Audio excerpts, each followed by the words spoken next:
My name is Cenzo Townshend. I'm a mix engineer, and this is my studio. It's Decoy Studios.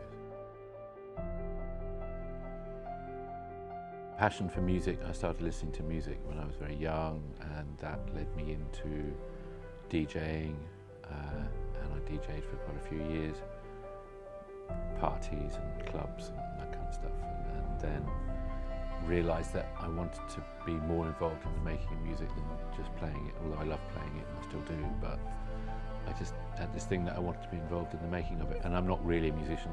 I used to play drums and guitars a bit, but I was more interested in the technical side, really.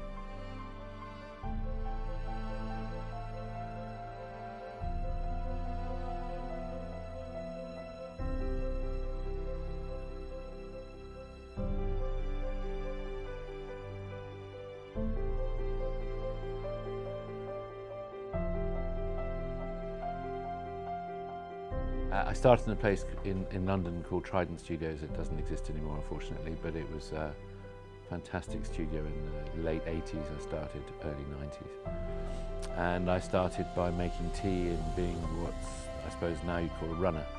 In those days you called it a tea boy. And I used to make tea and help the engineers and help to set up in the mornings before the sessions and tidy up at night. And then I'd be able to get into the studio when there weren't clients there and try and work things out myself, how things worked. And then I became an assistant engineer, which is basically, as it says on the tin, I would assist the house engineer or the visiting engineer to get the sounds, mic up the instruments, basic mixing, looking after the clients. And that's like an apprenticeship, which doesn't exist so much these days, but I did that for 2 or 3 years and then went to another studio and became a house engineer at another studio, which means you are on the payroll of the studio and you record anything that comes in, and it could be The Fall, or it could be a mad band, it could be Big Audio Dynamite. We did Nick Cave and the Bad Seeds and The Wedding Present and all that kind of 80s, 90s kind of darker, mainly alternative, which it was then, music. I then went freelance and became a freelance recording engineer, where I worked with lots of different producers, and I'd go around Europe and America with different producers recording bands. Then got more interested in the mixing side of things in the sort of early 2000s, and I now specialise and have done since then in mixing. Although we've built a recording room here now at Decoy, so I'm starting to record again.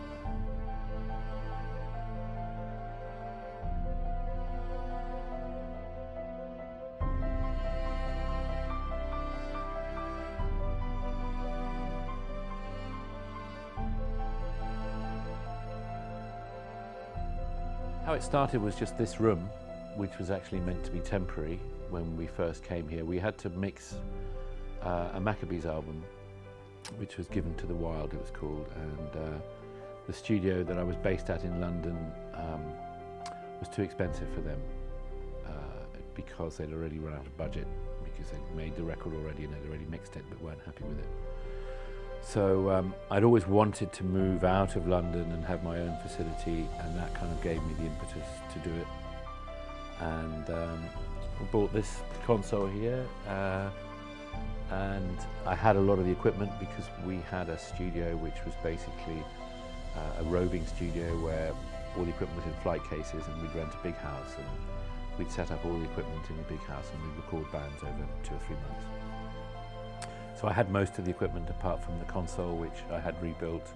This came from Japan, although it's English, and we started with this room just purely mixing records, and then from that came the idea of building a tracking room next door, which took 2 years to build and was a lot of work.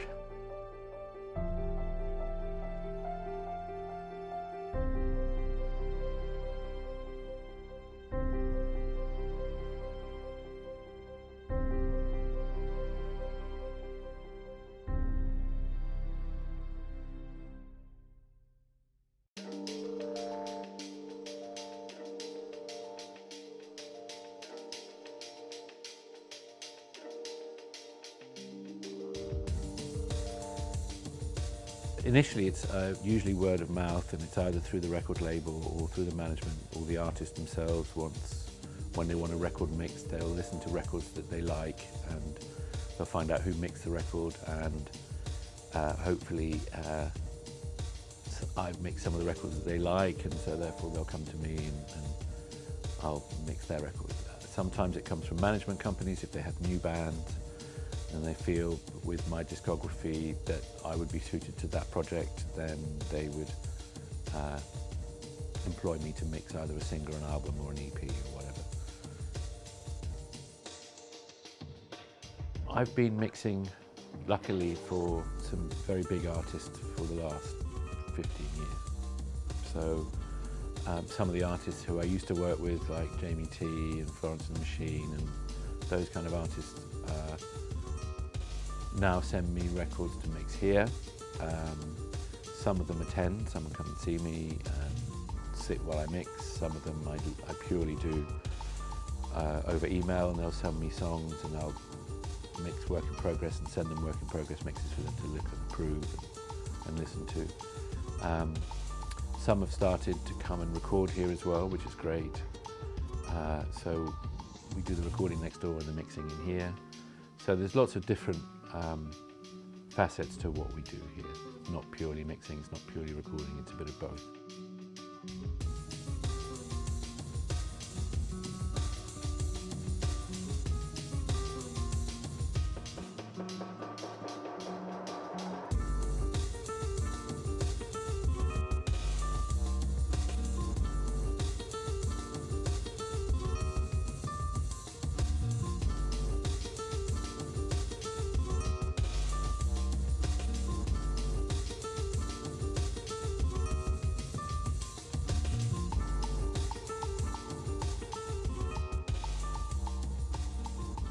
Two important aspects. First is the feel of the place.